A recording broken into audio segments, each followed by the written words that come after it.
If you like buttons and you like mice, then you're gonna love the Naga Epic Chroma by Razer.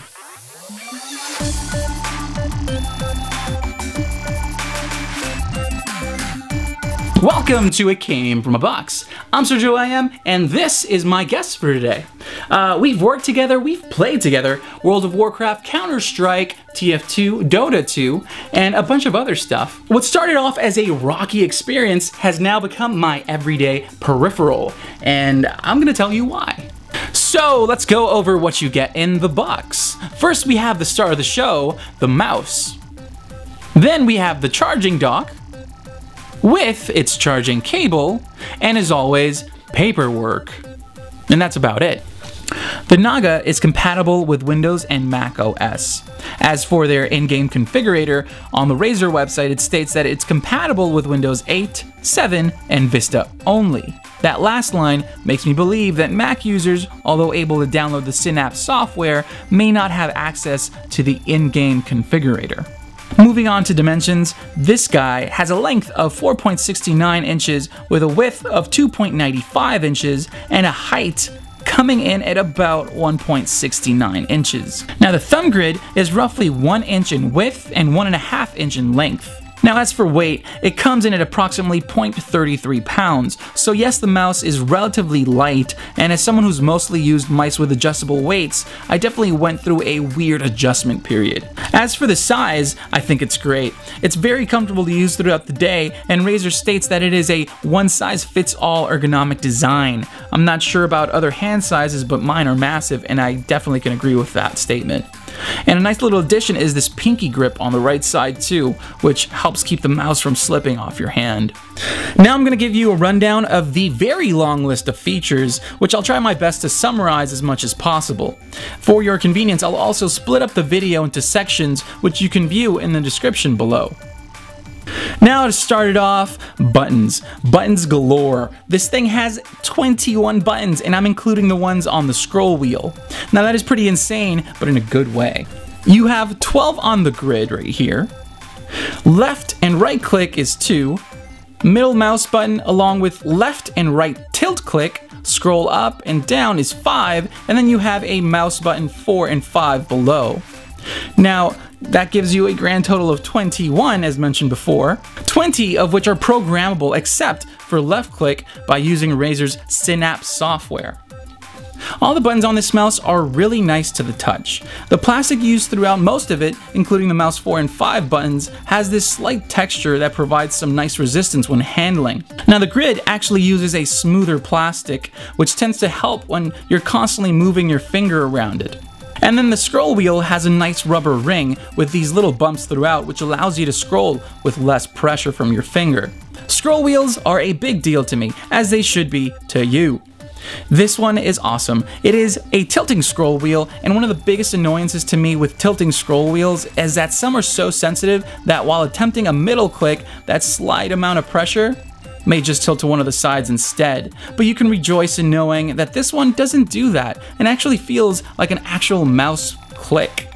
It has a perfect amount of stiffness to it, and you don't really get any side-to-side wiggle when scrolling, which is also a huge plus.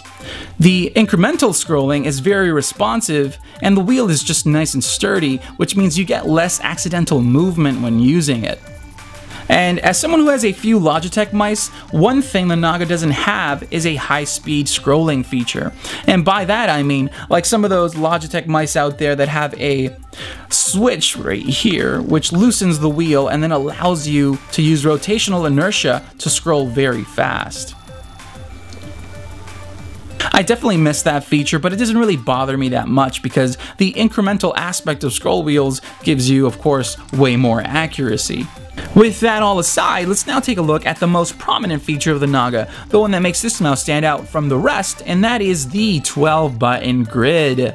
I can't say I'm the biggest fan of having 12 buttons. I feel like 9 may be a sweet spot, since for the most part it's easier to navigate around 3 rows instead of 4. But in the end, if you're using this for MMOs, the truth is, the more buttons, the better, and little by little though, I am getting used to it. As you can see, it's very nicely sized. It's not too big, but most importantly, not too small. That also applies to the buttons, which are just about 1/4 of an inch in size. That makes them pretty easy to locate when you're using it. Now, these are mechanical switches, which makes it so they're easy to press and very accurate. They do have tactile feedback, so you can easily feel when you've reached that actuation point, which is also backed up by a delightful light clicking sound. My favorite thing is a very subtle but important detail, and it's the curvature on the grid itself. You'll notice that each individual button is slanted away from one another.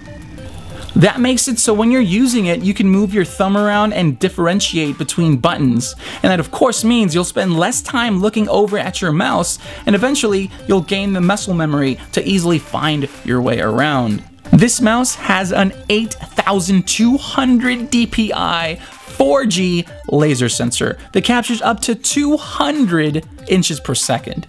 That sounds awesome, but what does that mean? After looking into it, it's not something the average user will really notice, because DPI can only matter so much after a certain degree. So whether it's 800 or 8000, you'll still have a pretty precise and accurate experience, which this mouse definitely delivers. And if you want low or high sensitivity, or if you love acceleration, the Naga can handle that and allows you to tweak it within the software and through shortcuts on the mouse itself. So as for surfaces in which I've tested it on, I've been using my now old Destructor mat, also by Razer, the desk itself, and I also tried it on a glass surface. The first two worked perfectly. I didn't experience any jumps or weird mouse movements. Now as for glass, it didn't really track at all, but let's be honest, if you care at all about accuracy, you shouldn't be using glass. Get a nice mat so you won't wear down the very smooth, as Razer calls it, zero acoustic ultra slick mouse feet. And they're not lying about that ultra slick part. This thing, it almost hovers. The Naga has a battery life of approximately 20 hours. I still can't believe that. I've never had it die on me, and I use it throughout most of the day. So, amazing battery life. And you have 2 ways of charging it. One is through the braided USB cable, and you can attach to the front really quickly, and you can continue using it while the mouse charges. Note that when you do so, you should change the power switch located at the bottom to the off position in order for it to charge correctly. Now the second way is by using the charging dock. With the same USB cable hooked up to the back of the dock, you can then attach the mouse in an upright position, and using magnets, it hooks right onto the connectors. The microsuction type of adhesive on the bottom also makes it very easy to do this. The lighting on the mouse then begins to pulse on and off, which signifies it's charging, and when it's done, it's completely lit up. Now the charging dock also serves as the wireless receiver, and it works really well. I have yet to experience any interference from other devices or random disconnections, which is one of the biggest things everyone worries about when using a wireless mouse, especially for gaming. Razer states that the Naga has a response rate of 1 millisecond, which means you won't have any noticeable lag. And I haven't. I love the wireless connection on this mouse. It's just solid and you can depend on it. This being the Chroma edition of the Naga line, it gives you the ability to customize the lighting of both the scroll wheel and the thumb grid. As for brightness settings, you have the ability to turn them off, of course, dim, normal, and bright. And then you can choose either for wired mode or wireless mode. The lighting is also used as an indicator, such as when you change the sensitivity or are running low on battery. Through the Synapse software, you have a number of options you can play with to adjust the lighting and even set up multiple profiles, such as for different games or software. You can set it to spectrum lighting, which cycles through the entire color spectrum, or static, in which you can choose one of 16.8 million colors. I personally leave it on spectrum, not only because it looks great, but because I am indecisive. That's a lot of options. Razer really went all out with the software. I applaud them for that because it's easy to use and it's non-intrusive. And by that I mean it doesn't crash or randomly close or pop up all the time. But that's a whole other review in itself. But if you'd like to see that or have any questions about it, let me know in the comments and I'll put something together for you guys. So to finish up the video, I'm gonna give you some pros and I'm gonna stretch for some cons. 12 buttons. Then you also have the curvature on the grid itself, which I just, as mentioned before, love. Next up is the 20-hour battery. 20 hours, that means you don't have to ever charge it until you're asleep and not using it. Then there's also 2 ways of charging it, via the cable on the front or using the cradle. This guy is also wireless and he has a 1 millisecond response rate, which is insane, especially when you consider that it has such a solid connection. Then we have lighting, and it does serve a purpose, such as with notifications when your battery is dying or when you change a setting. Now if you change games, you can also customize that, so if you're in World of Warcraft it turns green, and if you're in Counter-Strike it turns blue. So as for things I didn't like, there isn't that many, and it should come as no surprise considering I did a ton of research before picking it up. Now as for weight, this thing is very light and it doesn't bother me. I've actually grown used to it, but I know a lot of people out there want a weighted mouse so they have that kind of resistance when it's gliding on a surface. Then we have the mouse 4 and 5 buttons, which are difficult to reach when you're using the mouse itself, but where else would you put the things? There's just no more room left in the mouse. Now stretching for more negatives, we have the thumb grid. I mentioned before I prefer 3 rows, but then again that gets rid of 12, which you need for MMOs. For my final negative, and as you can probably tell I'll be stretching on this one too, is how dirty the bottom gets. Every mouse does it, but you know, I don't think any of us likes it. So that's why I bought it. Now, if you have one, let me know what your thoughts are in the comments below.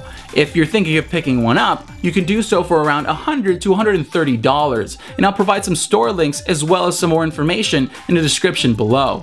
So thank you so much for watching. If you liked the video or have any questions, make sure to let us know in the comments below. Now if you want to support the channel and help us out, feel free to click that thumbs up button and subscribe for more content. Of course, if you want to follow us and interact with us, you can do so on Twitter, Facebook, and a bunch of other sites, which I'll put down below. Thank you so much. My name is Sergio IM, and I'll see you guys for the next box.